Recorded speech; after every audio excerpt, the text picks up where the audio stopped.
E som. Um, dois, som. E amém? Vamos ficar de pé, orar? Som. E vamos orar, Pai, no nome de Jesus. Nós estamos aqui, Senhor, para adorar o Senhor com os nossos dízimos, com as nossas ofertas. Pai, é pouco em relação a tudo que o Senhor tem nos dado. O Senhor é fiel, o Senhor é bom e a sua misericórdia dura para sempre. Deus, nós queremos expressar nossa gratidão e louvor a Ti, Senhor, através disso que nós entregamos. Que os nossos dízimos e ofertas sejam expressões de louvor e de adoração a Ti, Pai. Em nome de Jesus, que o Senhor nos abençoe de forma especial. Quem crê comigo, diga amém. Amém. Vamos ficar de pé, já vamos orar. Aproveitar que você está de pé, Pai.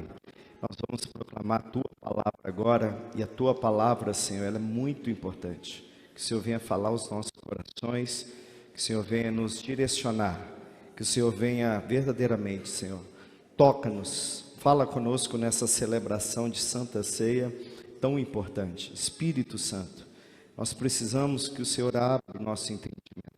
Espírito Santo, nós precisamos que o Senhor dirija mesmo os nossos passos, Senhor. É no poder do nome e do sangue de Jesus que nós declaramos a bênção do Senhor sobre nós. Quem crê, diga amém. Amém. Pode se assentar. Abra sua Bíblia comigo no livro do profeta Daniel, capítulo 7, versículo 9 e 10. Nós estamos num propósito, vários irmãos aqui, de Daniel, jejuando e orando pelaquilo que a gente não sabe como será. Toda mudança de governo carrega em si uma insegurança, uma certeza. A gente não sabe se vai ser para melhor, se é para pior, o que vai acontecer. Então Deus nos direcionou a fazermos 21 dias de jejum e oração, e nesse período nós estamos fazendo isso, né? Aquilo que Deus nos chamou, como Daniel dessa geração, para ver por que Deus quis, o que Deus está querendo com isso. E quando nós queremos saber qual é a vontade de Deus, a primeira coisa que nós temos que fazer é jejuar e orar, e voltar para a palavra de Deus. Com certeza você não vai saber o que Deus quer fazer vendo o Instagram. Pelo contrário, você vai ver um tanto de pessoas espalhando situações e você cai nisso, né? Então toma muito cuidado, faça igual nós, fizemos um jejum de rede social, nos voltamos para a palavra, 21 dias, Senhor, o que o Senhor quer? Né? Porque não vai nos assustar um modelo de governo ou um presidente contrário talvez ao que eu pense ou não. Isso não pode ser maior que o Deus que nós cremos. E aí eu te pergunto, a sua fé está onde? Você tem lutado e ficado com medo de quê? Né? Então Daniel é um livro profético. Hoje nós estamos já no 13º dia desse jejum. E nós podemos ir, eu particularmente, eu li todos os dias cada capítulo de Daniel. Daniel tem 12 capítulos e todos os dias, né, algumas eu mandei lá até um resuminho do que falava. Mas o livro de Daniel é o Apocalipse do Antigo Testamento. O livro de Daniel, ele fala o que vai acontecer, o que está para acontecer, né? É o livro, ele foi escrito 530 anos antes de Jesus. É um livro que foi escrito 530 anos antes de Cristo. E todas as profecias de Daniel se cumpriram, exceto essa aqui. A única profecia de Daniel que ainda não se cumpriu é essa que eu vou ler para vocês, que está também em Apocalipse capítulo 10. É a única. Quando ele teve aquela imagem da estátua, né, que tinha a cabeça de ouro, o tronco de prata, as pernas de bronze com barro, né? Ali eram os reinos, que era o babilônico, né, persa, medo-pérsia, romano e grego. Então ali já estava separado essa questão, né, de qual império, e tudo foi acontecendo, né? Acabou o Nabucodonosor, que era o império babilônico, entrou Dário, que era o império do Medo e Persa, que eram dois que se uniram para se tornar um império só. E depois veio Alexandre o Grande, tem até um filme dele aí, que é o Império Grego. Aí também caiu o Império de Alexandre o Grande, o grego, ficou o Império Romano. E depois veio uma pedra que não era polida por mão de homens, que destruiu o Império Romano. E a gente sabe que pedra era essa, que rocha era essa, que causou tanto estrago no Império Romano, aos imperadores romanos que falavam que ele era Deus, que Júlio César era Deus, e quem não concordasse que ele era Deus era tirado numa arena com leões, né? E vimos que o cristianismo está aí. O Império Romano acabou e o cristianismo, né, os cristãos continuaram. Então, essa é a questão. Então, vamos para a última profecia que Daniel, que ainda não se cumpriu e que vai se cumprir. E a noite de Santa Ceia, ela vem para justamente nos mostrar o que aconteceu, o que está acontecendo e o que vai acontecer.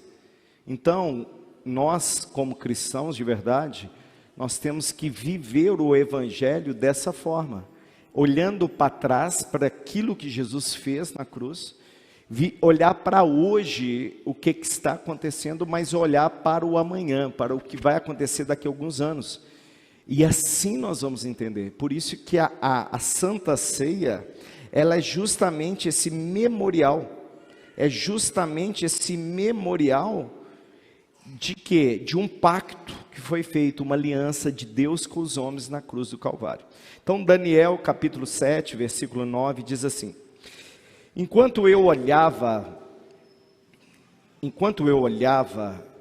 tronos foram colocados, e um ancião se assentou. Esse ancião, ele tinha uma veste branca como neve. A gente sabe de quem está falando. O cabelo desse ancião, era branco como a lã. Seu trono era envolto em fogo, e as rodas do trono estavam em chamas. Diante dele saía um rio de fogo. Milhares de milhares o serviam. Milhões e milhões estavam diante dele. O tribunal iniciou o julgamento e os livros foram abertos. Gostaria que vocês repetissem comigo o seguinte: o tribunal iniciou o julgamento e os livros foram abertos. O tribunal iniciou o seu julgamento e os livros foram abertos. Olha aí, gente. O tribunal iniciou e foi. Agora abra comigo em Apocalipse.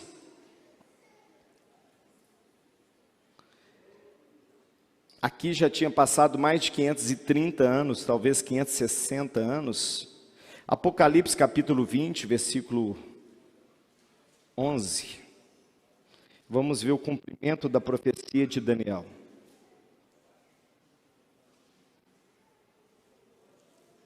Apocalipse, capítulo 20, versículo 11. Quem achou, diga amém. Diz assim: Depois vi, olha aí que interessante, gente, passaram-se 530 anos daquela revelação de Daniel, que é o Apocalipse do Antigo Testamento, para essa agora, que seria já Apocalipse. João, com mais de 80 anos de idade, na ilha de Patmos, tem essa revelação. Olha o que ele viu, a mesma coisa que Daniel tinha visto 560 anos ou mais, quase 600 anos atrás. Depois vi um grande trono branco, e aquele que nele estava assentado. A terra e o céu fugiram da sua presença, e não se encontrou lugar para eles. Vi também os mortos, grandes e pequenos, em pé diante do trono. E os livros foram abertos. Diga comigo assim: e os livros foram abertos. Os livros foram abertos. Outro livro foi aberto. Esse livro é o livro da vida. Os mortos foram julgados de acordo com o que tinha feito, segundo o que estava registrado no livro. Então, cada um que havia já morrido, né, tinha passado muito tempo, eles foram julgados de acordo com o que tinha feito, segundo o que estava registrado no livro. Os mortos, os nossos avós que já morreram, ali abriu quem estava, eles seriam julgados de acordo com o que estivesse escrito nesse livro. É isso que Apocalipse está falando. O mar, o que estava, segundo o que estava registrado nos livros. O mar entregou os mortos que nele havia, e a morte e o Hades entregaram os mortos que nele havia, que era a sepultura. E cada um foi julgado, olha aí novamente, gente, e cada um foi julgado de acordo com o que tinha feito. Cada um ali estava sendo julgado de acordo com o que tinha feito. Então a morte e o Hades foram lançados no lago de fogo. O lago de fogo, a segunda morte. Aqueles cujos nomes não foram encontrados no livro da vida.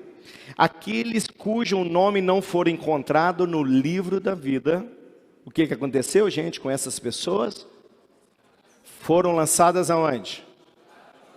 Aquelas pessoas que o nome não estava registrado, não no cartório de pessoas naturais, de registro de pessoas naturais de Cláudio, mas do céu. Se o nome dessa pessoa não estivesse registrado lá, ela não era cidadão dos céus. Ela não podia morar lá, ela não podia pertencer lá. É simples assim. E agora eu quero fazer uma pergunta para você. Se Deus pudesse te mostrar hoje esse livro, e seu nome não estivesse lá, o que você iria fazer? Se Deus abrisse esse livro, projeta para nós aí, o Apocalipse 20:15. Se você tivesse a oportunidade de conferir essa lista e se deparasse que o seu nome não estivesse lá, como você agiria a partir de agora? E se você abrisse esse livro, seu nome estivesse lá, só que o nome do seu filho que você ama, ou de alguém que se ama, não está lá, qual seria a sua reação? Se você então tivesse oportunidade de Deus trazer um anjo e mostrar, e você vai procurar, porque se Deus me desse a oportunidade de ver esse livro da vida, eu ia procurar primeiramente o meu nome, né, o da minha esposa, dos meus irmãos, das pessoas assim mais próximas que eu amo, né? Com certeza eu iria conferir para ver se eles não iam para o lago de fogo e enxofre, se eles não iam para o inferno. Então aqui está falando aqueles cujos os nomes não haviam encontrados no livro da vida, foram lançados no lago do fogo, né, o lago de fogo, que é o inferno. Então, pessoal, o culto de Santa Ceia, ele traz à memória esse grande dia, 2 dias importantes: o sacrifício de Jesus na cruz e a volta de Jesus para julgar as nações, que era aquele homem ancião com os cabelos brancos como a neve, com os pés como chamas de fogo. Então, por que é tão importante um cristão de verdade participar de um culto de Santa Ceia? É porque ele vai fazer um autoexame, ele vai conferir se o seu nome está escrito no livro da vida. Porque aqui não importa qual religião que você frequentou. Você pode ter frequentado alguma religião e seu nome não está lá.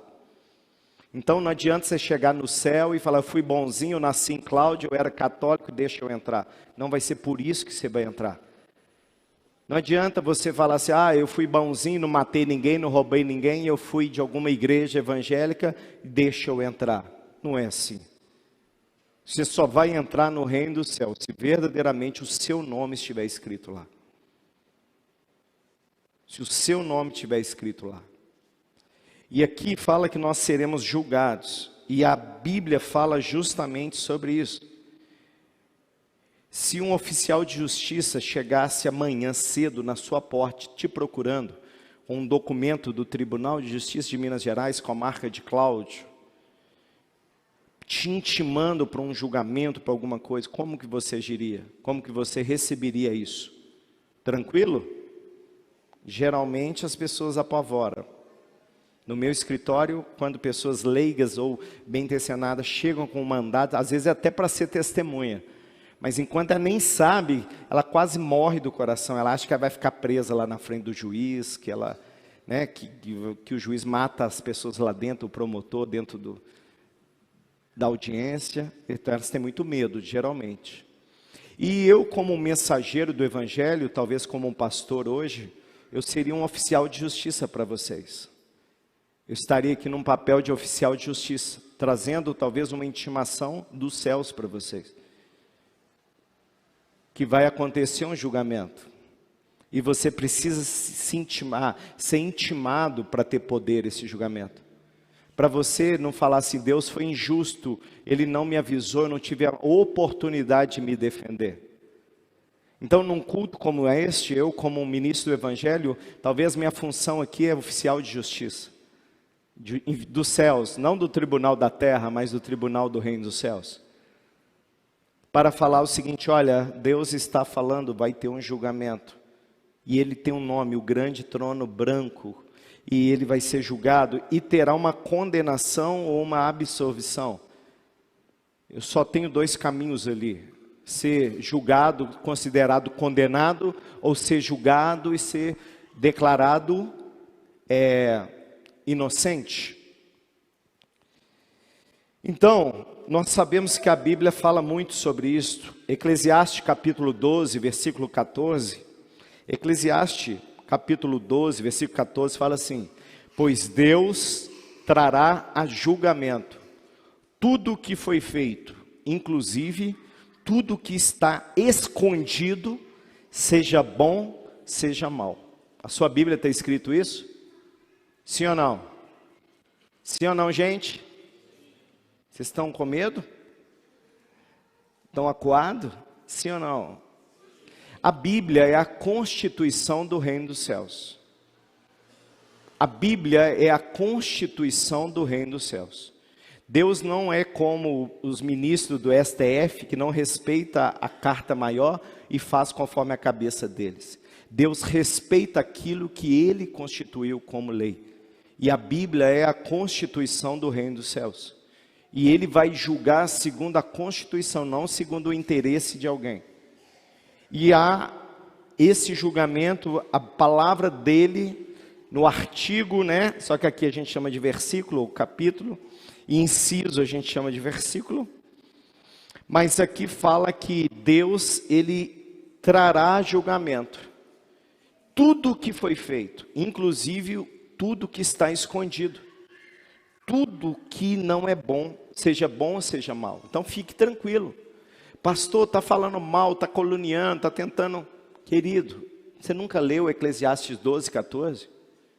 Alguém que vai trazer a luz, alguém que vai fazer, não precisa de fazer justiça própria. Não precisa disso. Deus fará por você. Então aqui está falando que pois Deus trará a julgamento tudo o que foi feito. O que fiz de bom e o que eu fiz de ruim. Vai estar lá, não é?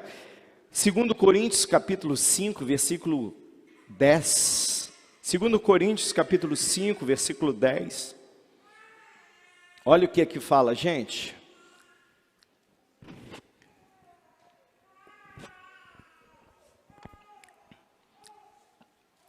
Pois todos, diga comigo, todos, significa eu, Saulo, Caio, Juninho, todos, Teia, mano, todos,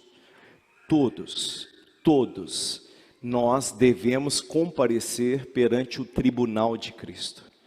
Todos. Talvez você pode se orgulhar como eu, de nunca ter tido um processo na vida.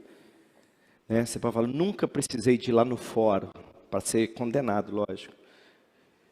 Mas daquele tribunal, eu e você talvez não vamos escapar.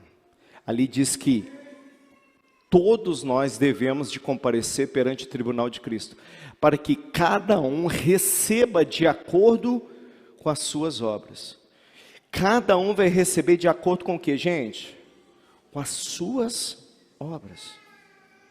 Cada um recebe com o que tem feito. Eu não tenho feito nada para Deus. Triste notícia, você não tem nada para receber nos céus. Olha, eu tenho dado o meu melhor, eu tenho trabalhado para Deus. Show, lá Ele vai te pagar com juros e correção monetária. Quem estava aqui domingo passado, quando eu preguei a parábola dos talentos? Levante a mão. Quem lembra daquela parábola dos talentos, daquele grande homem que deixou o talento, o dinheiro na mão de pessoas, para que pudesse, quando ele voltasse, pegar com juros e correção, pagar pelo que tinha feito? Então a mensagem de hoje é a continuação da parábola dos talentos. Porque o sermão de Jesus em Mateus 25 eram as últimas e mais importantes palavras de Jesus. Ele mesmo contou essa parábola dizendo: meu pai, ele foi como esse homem que ausentou e tal, e foi e fez. Tá? Então projeta lá de novo, para a gente continuar a leitura aqui. 2 Coríntios 5:10. Pois todos nós devemos de comparecer perante o tribunal de Cristo, para que cada um receba de acordo com suas obras, praticado por meio do corpo. Praticado aqui, no corpo, que sejam boas, que sejam más. Então, tem uma boa notícia: se eu praticar coisas boas, eu vou receber lá as coisas boas. Agora, se a pessoa tem praticado coisas más, ela vai receber lá. Então, a punição que a gente acha que um ex-presidiário deveria de receber, muitas vezes, ou um ministro, ou um político, ou alguém que você acha assim, injusto, ele não vai receber aqui, porque o STF não vai condenar essas pessoas. Mas há um STF nos céus que ele vai receber. E não vai ser apenas ficar um período preso, vai ser eternidade num lago lago de fogo e de enxofre. Isso é muito sério. Talvez a sua ficha não caiu. Se a Bíblia for a verdade, gente, o povo está lascado. Se isso que nós estamos lendo e cremos e acreditamos ser verdade, se isso for verdade, tem muita gente que está lascado. Porque aqui diz que pessoas vão receber conforme aquilo que elas semearam. Também vamos ler Romanos capítulo 14, versículo 10. Romanos capítulo 14, versículo 10 diz assim: portanto você, por que julga o seu irmão? E por que despreza seu irmão? Pois todos compareceremos diante do tribunal de Deus. Todos nós compareceremos diante do tribunal de Deus. Porque isso está escrito, Deus já deixou claro isso, nós já fomos intimados para esse dia. E você está sendo intimado a entender. Nós só não sabemos qual é o dia dessa audiência. Mas que ela vai acontecer, vai. Ela vai.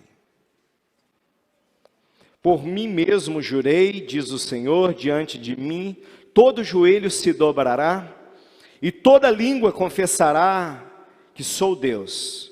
Assim cada um de nós prestará conta de si mesmo a Deus.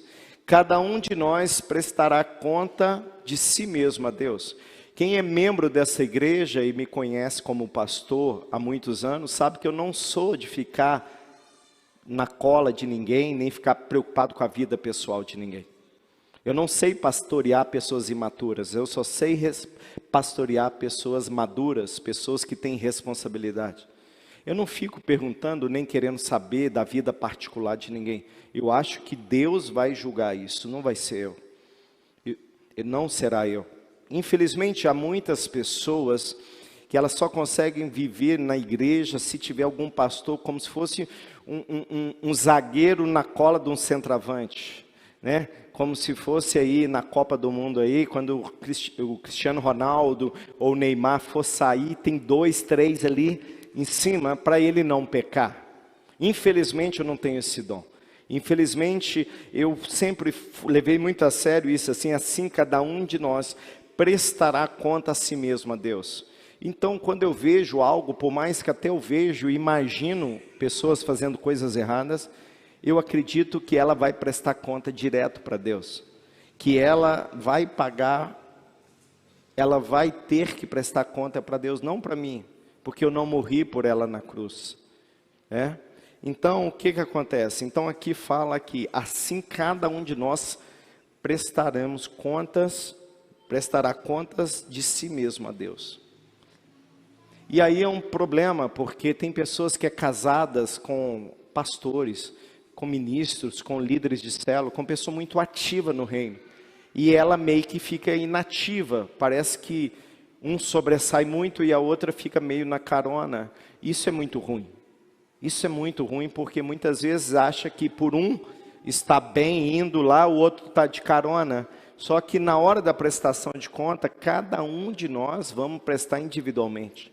Por mais que você pelejou, arrastou seu marido para a igreja, está desanimado, você fez de tudo. Mas lá cada um vai prestar conta de si mesmo a Deus.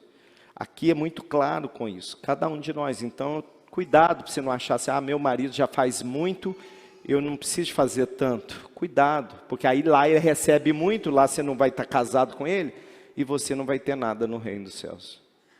Então é melhor dividir para que os dois possam ser equilibrados no céu. Porque lá nós não vamos viver, aqui a gente divide, né? A casa que a gente tem é dividido. Se eu moro numa casa boa, minha esposa vai morar junto comigo lá. Se eu ando num carro ruim, minha esposa vai andar comigo lá, por exemplo, porque nós somos casados, a gente divide o que nós temos. Mas no reino dos céus não será desse jeito. No reino dos céus pode ser que uma pessoa, por ter feito muito, ela vai ter grandes galardão ali, e a outra que só ficou ali, mas não fez, não receba tanto de Deus na hora de prestar conta dos seus talentos a Deus. Se você recebeu 5 ou 3 ou 1 talento, não sei, ou 2 talentos, mas é bom ficar alerta a isso, porque eu vejo isso muito. Geralmente pessoas, quando tem uma pessoa muito ativa, a outra meio que se apaga. Então tem que haver um equilíbrio para não haver essa desproporção lá no reino de Deus. Apocalipse capítulo 20, versículo 12 também. É muito importante para nós, Apocalipse capítulo 20, versículo 12, porque também fala desse dia, olha aí, vi também os mortos, grandes e pequenos, em pé diante do trono, e livros abertos, foram abertos, outro livro foi aberto, o livro da vida. Os mortos foram julgados de acordo com o que tinha nele, o que estava registrado nesse livro. Só no Novo Testamento existe 7 passagens bíblicas que falam sobre os livros, o livro da vida. Tem 7. Jesus falou uma, Paulo falou uma em Filipenses capítulo 4, e em Apocalipse nós temos mais 5 menções só do Novo Testamento sobre o livro da vida. 7 passagens falando de um livro que registra a nossa salvação, que registra a nossa identidade, se nós estamos aptos a isso. Esses dias mesmo eu vi a postagem lá do nosso querido irmão, do casal ali do Nadab, mas a Priscila, eu vi, postaram tirando seu passaporte. Com certeza é para ir para algum país que ele não é bem-vindo sem ter esse documento, porque ele não é de lá. Um americano, para entrar nos Estados Unidos, ele não precisa de passaporte nem de visto. Mas nós não somos de lá. Se eu não tiver um passaporte, um visto me autorizando a entrar, eu não entro lá. E se eu tentar entrar de forma ilegal, eu posso sofrer consequências de deportação. O céu será a mesma coisa. Se Jesus não carimbar o seu passaporte e dizer, você pode entrar no reino dos céus, você não entra.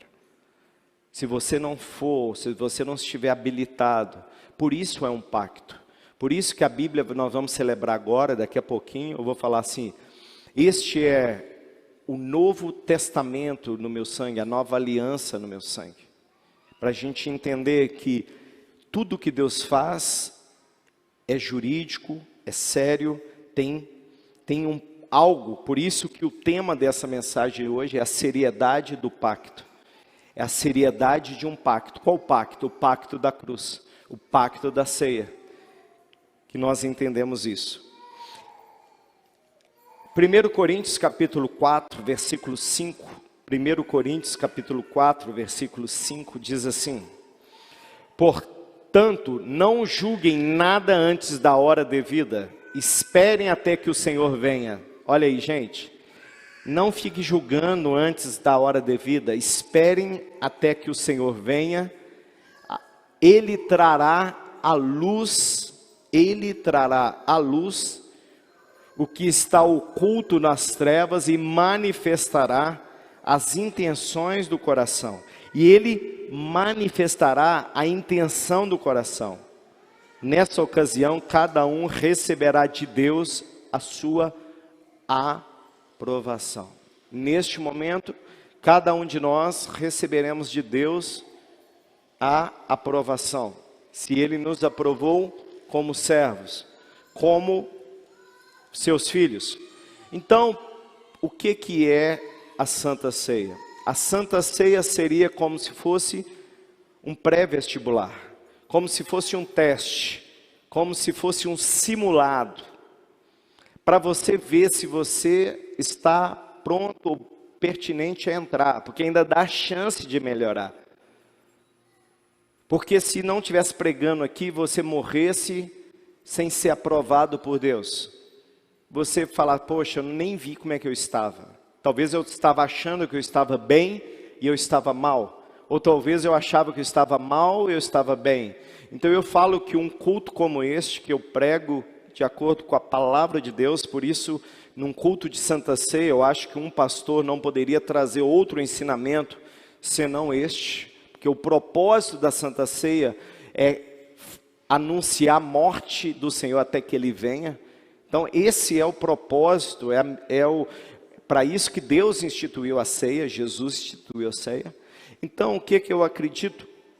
Que esse pacto que foi feito no Novo Testamento, no sangue, então nós entendemos que um testamento, gente, é algo muito sério, porque o testamento é um documento escrito, de última vontade de uma pessoa, na qual ela, em vida, ela fala com quem ela quer deixar os seus bens.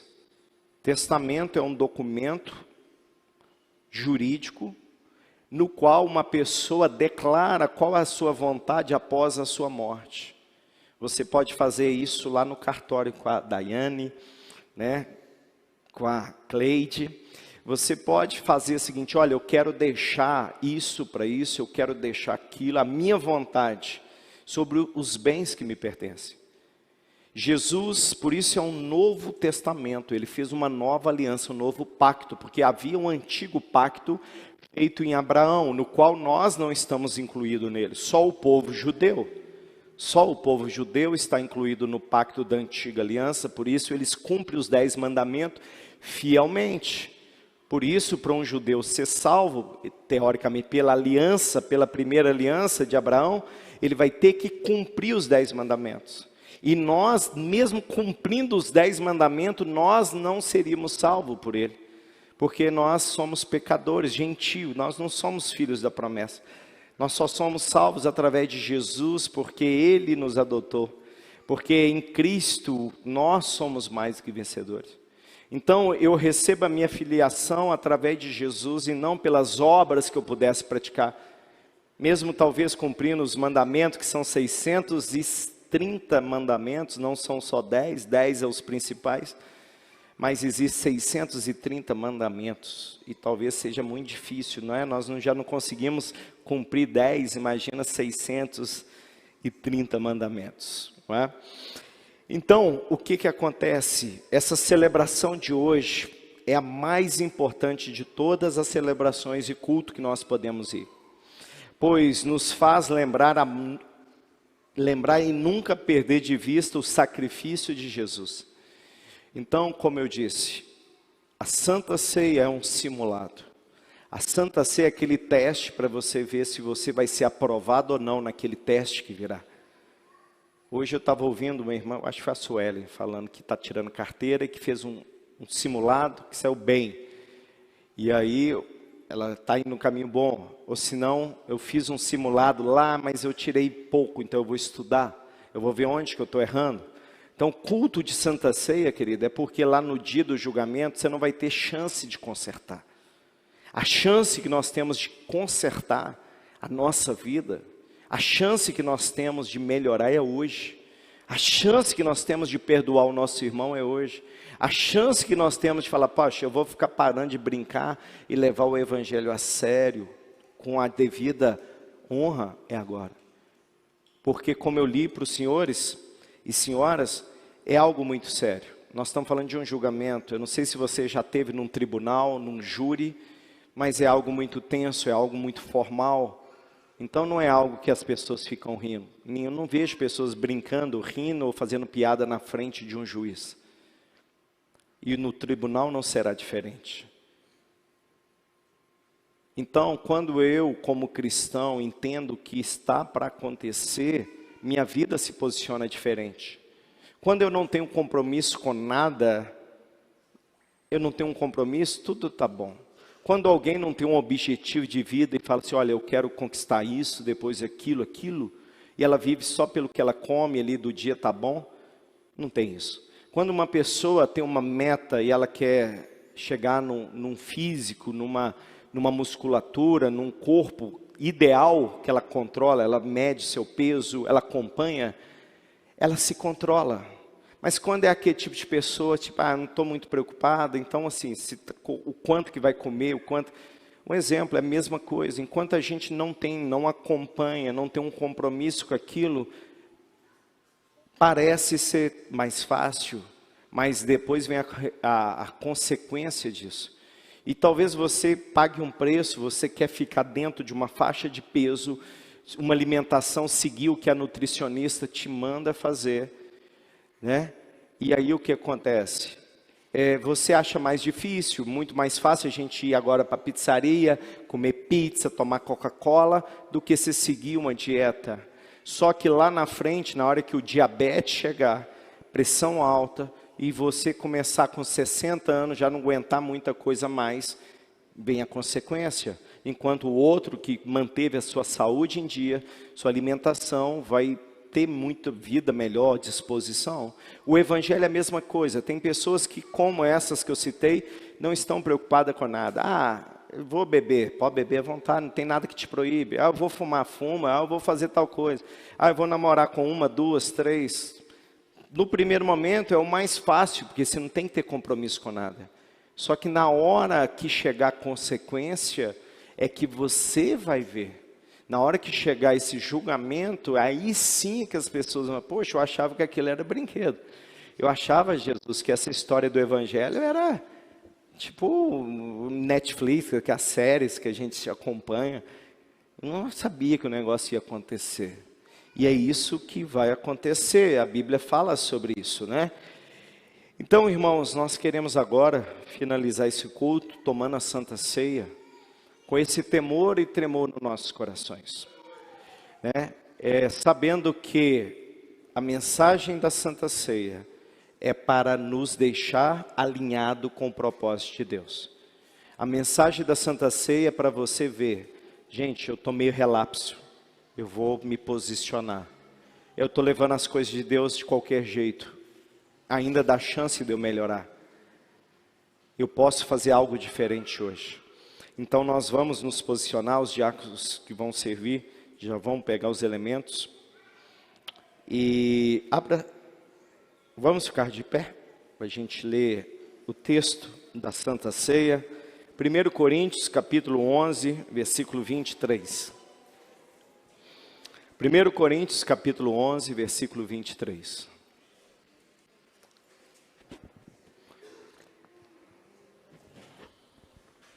Por que eu falo que o culto de Santa Ceia é um simulado, é um exame para você ver se você está aprovado ou não? Nós vamos ler esse versículo que fala justamente o que eu estou mostrando para vocês.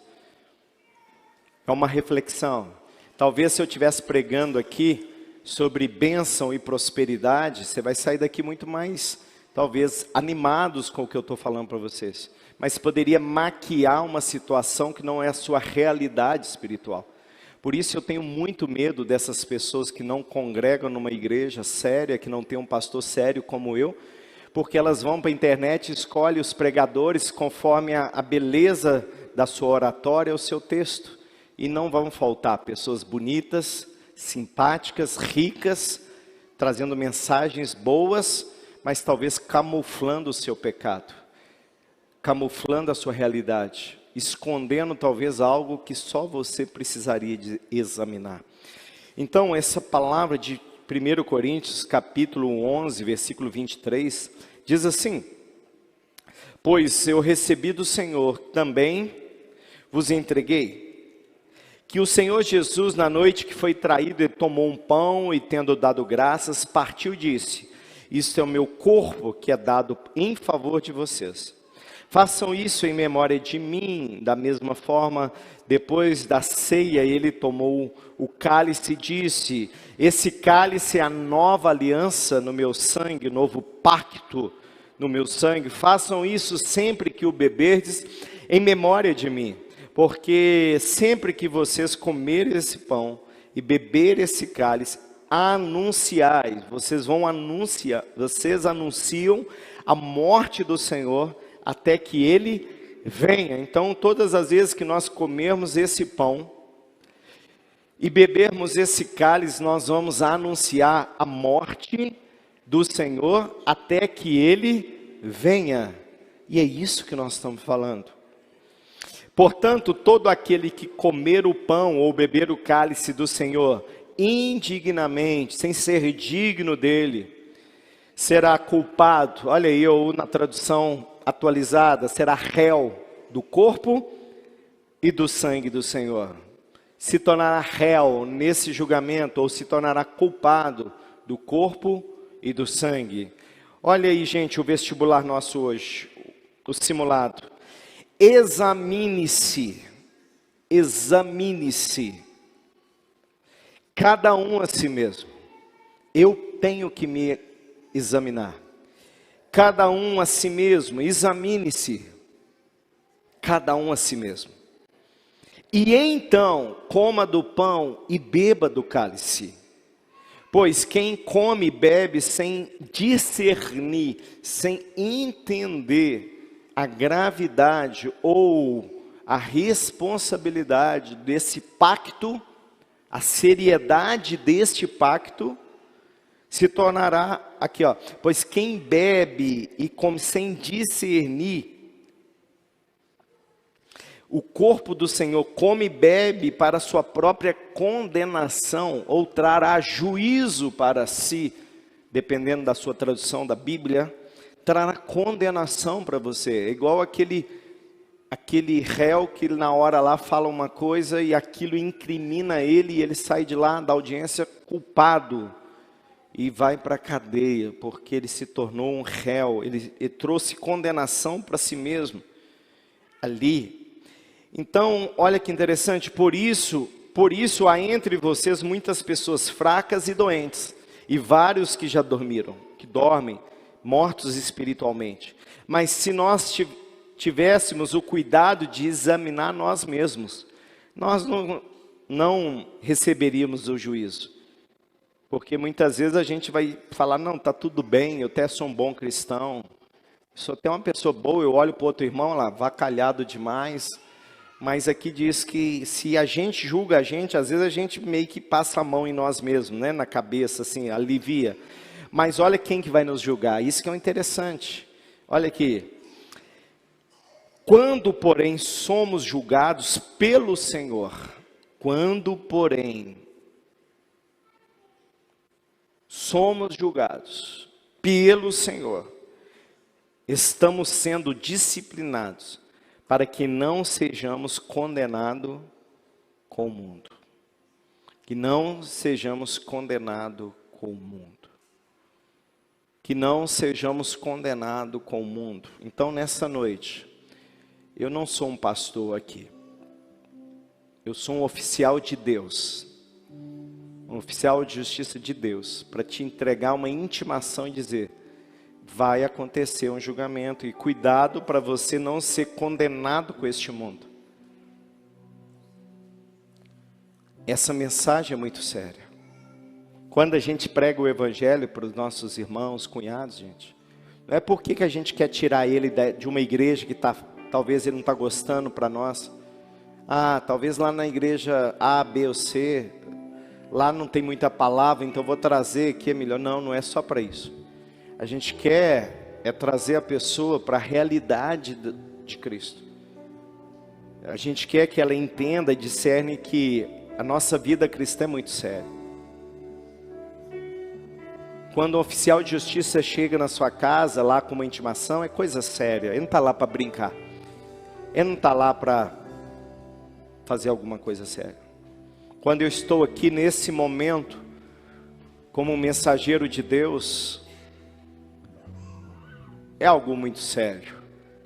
Não é como às vezes no sítio a gente brincar, contar uma piada, sorrir, jogar um futebol junto, nadar junto. Não é a mesma coisa. Algo muito sério, gente. A Bíblia, a última profecia que está para se cumprir é essa de Daniel, capítulo 7 e Apocalipse, capítulo 20, que é a volta do Senhor, onde Ele vai abrir o livro e vai ler o nosso nome e os nossos atos aqui. Então, feche teus olhos, examine a si mesmo. Senhor Deus e Pai, que o temor do Senhor invada nossos corações dessa noite. Nós pertencemos a um Deus, nós temos uma igreja e nós celebramos essa Santa Ceia, porque nós temos que prestar conta a alguém. Hoje há muitos cristãos que não querem prestar conta da sua vida espiritual para ninguém, muito menos para Deus.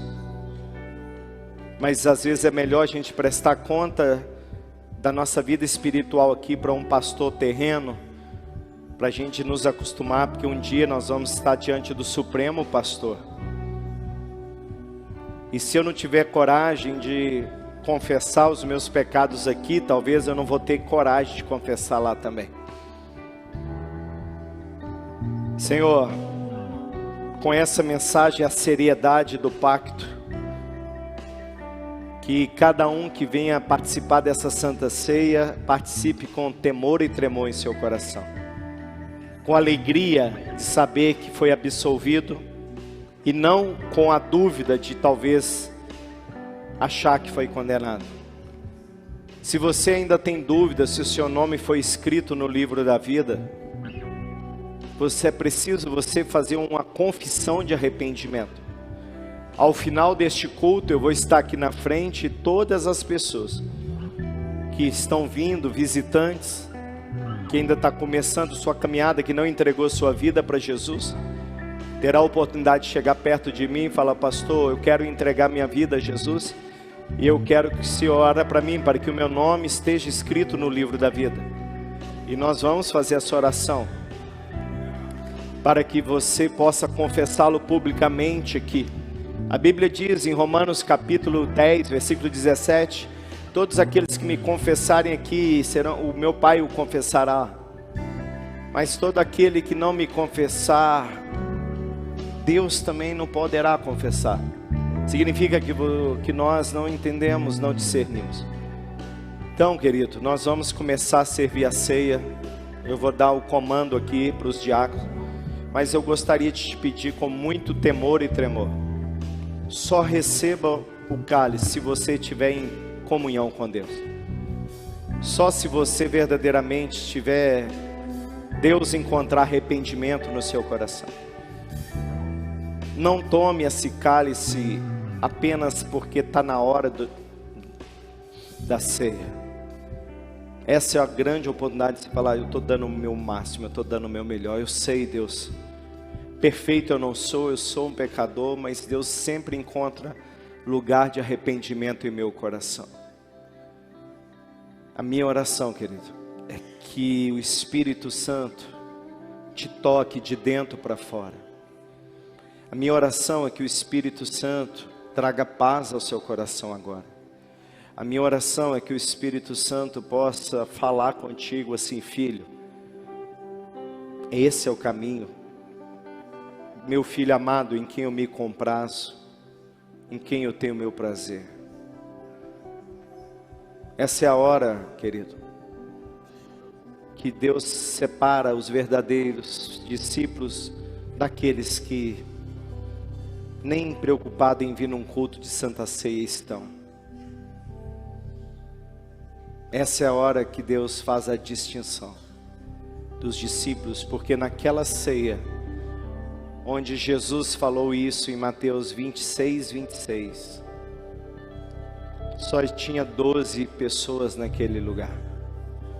Só havia 12 homens que ele havia escolhido naquele lugar. Santa Ceia é lugar para poucas pessoas. Santa Ceia é verdadeiros discípulos. É para quem estava com Jesus hoje mais cedo na mesa.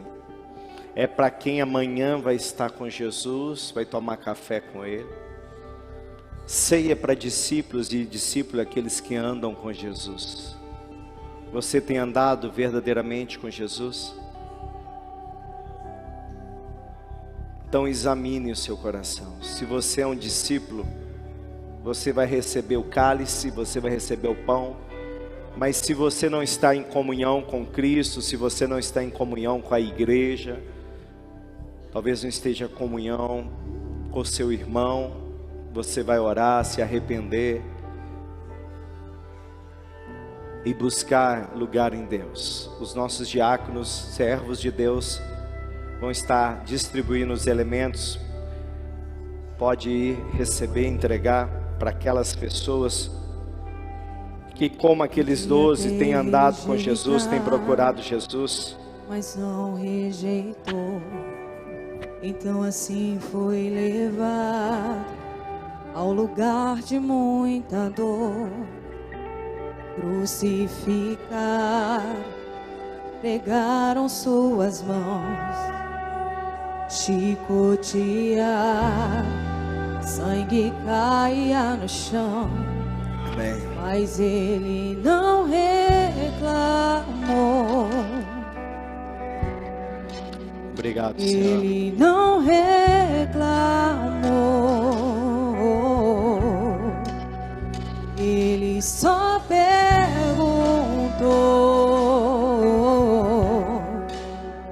Em alta voz gritou. Ele lama sabachthani, Deus meu, porque desamparaste teu filho. Ele lama sabachthani, Deus meu, porque desamparaste teu filho. E eis que o véu se rasgou, a terra tremeu, algo acontecia entre a terra e o céu. O véu se rasgou e o povo assim falou. Amém. Verdadeiramente esse era o Filho de Deus. Oh, oh, oh, oh, oh. Verdadeiramente esse era o Filho de Deus. Oh, oh, oh, oh. Verdadeiramente esse era o Filho de Deus.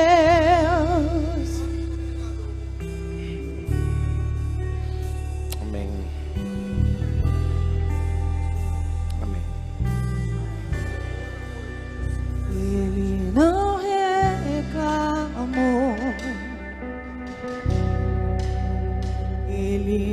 reclamou.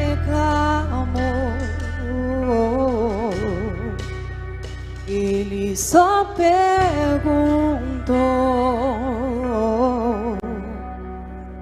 Em alta voz gritou. Aleluia, Senhor. Ele lama sabachthani, Deus meu, Deus meu, porque desamparaste teu filho. Ele lama sabachthani, Deus meu, porque desamparaste teu filho.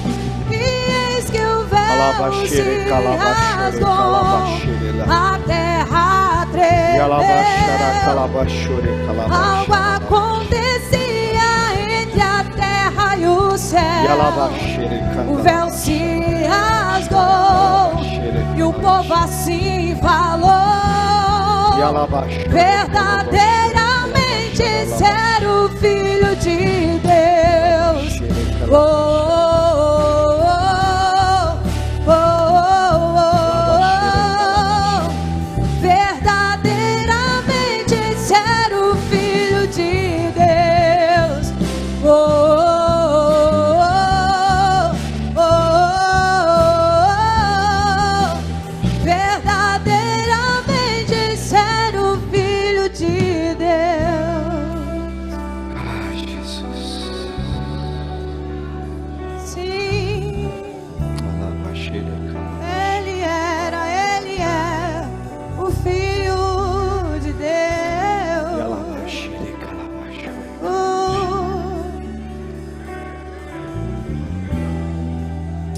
Verdadeiramente ser o Filho de Deus. Ah, Jesus. Em breve o Senhor voltará, Senhor. E nós estamos aqui, ó Deus, ansiando a Tua presença.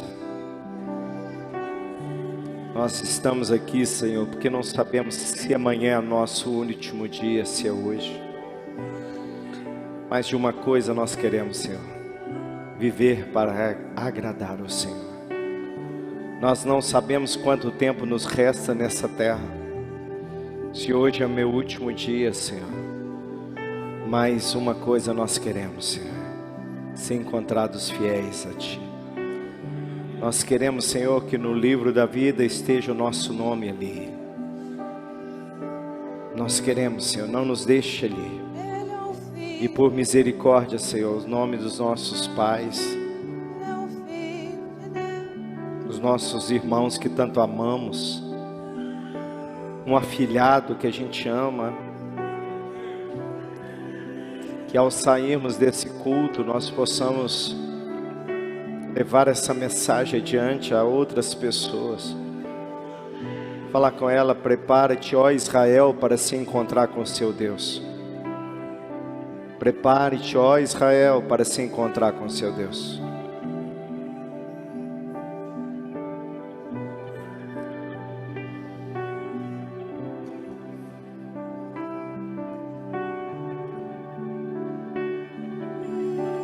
Obrigado, Senhor, por esse pão, por esse suco da uva, Senhor, que representa o Teu corpo e o Teu sangue na noite que foi traído. Todos já receberam?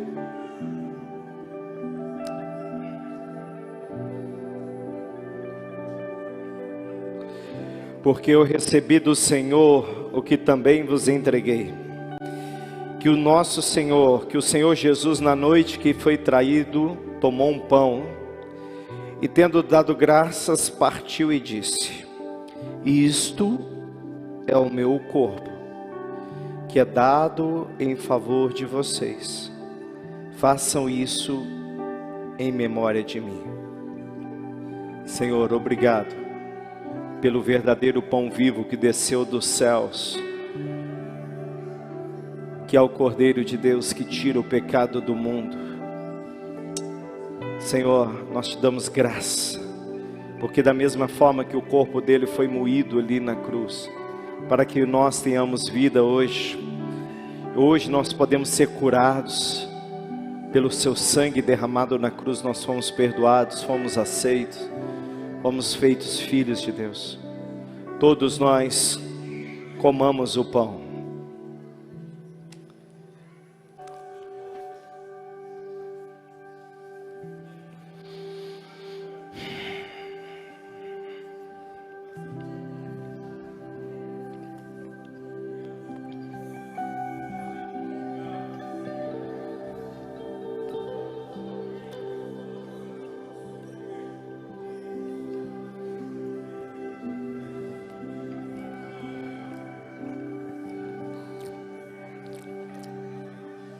Você consegue imaginar aquela cena há 2000 anos atrás?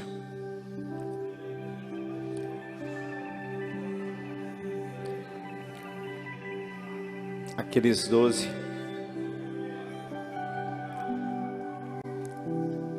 Você consegue imaginar agora, não para trás, mas você consegue imaginar esse dia que nós vamos tomar novo com Ele, direto da mão dEle. Hoje talvez nós tomamos aqui de um pastor pecador, miserável.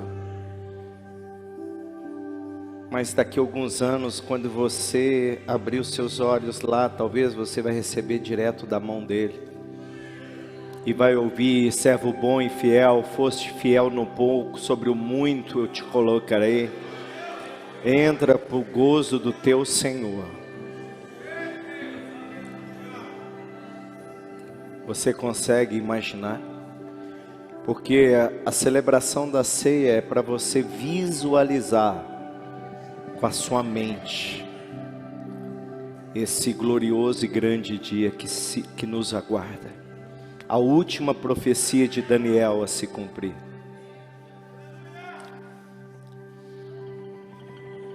E por semelhante modo, depois de haver ceado, também tomou um cálice.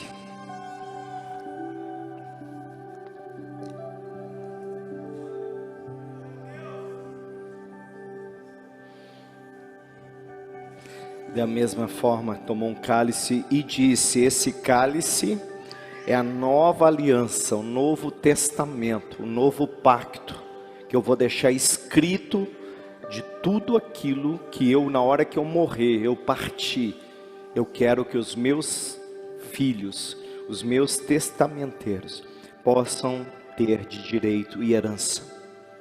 Porque talvez nós não tivemos herança, mas nós temos um testamento. Talvez nós não fomos incluídos no inventário de Jesus, mas Ele deixou um testamento para que eu e você, que não éramos filhos, pudéssemos ser como filho.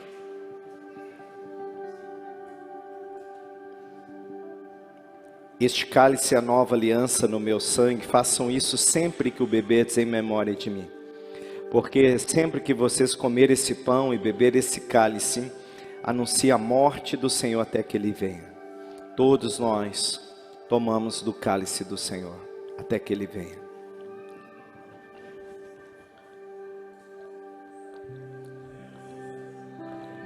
Eis que o véu se rasgou, a terra tremeu, algo acontecia entre a terra e o céu. O véu se rasgou e o povo assim falou: verdadeiramente esse era o Filho de Deus. Oh, oh, oh, oh, oh. Verdadeiramente esse era o Filho de Deus. Oh,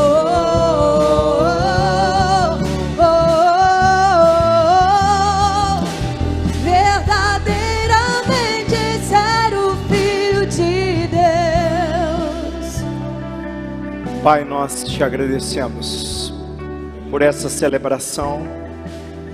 Que o Senhor despeça o teu povo em paz.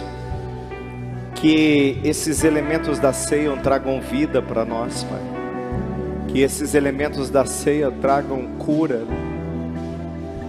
restauração para nossa alma, para o nosso espírito. Receba de Deus a bênção dele.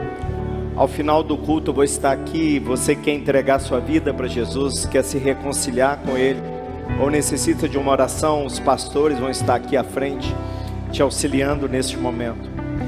Erga suas mãos para os céus. Pai, obrigado. Que o Senhor te abençoe e te guarde. Que o Senhor levante o rosto sobre ti, tenha misericórdia de ti e te conceda a paz.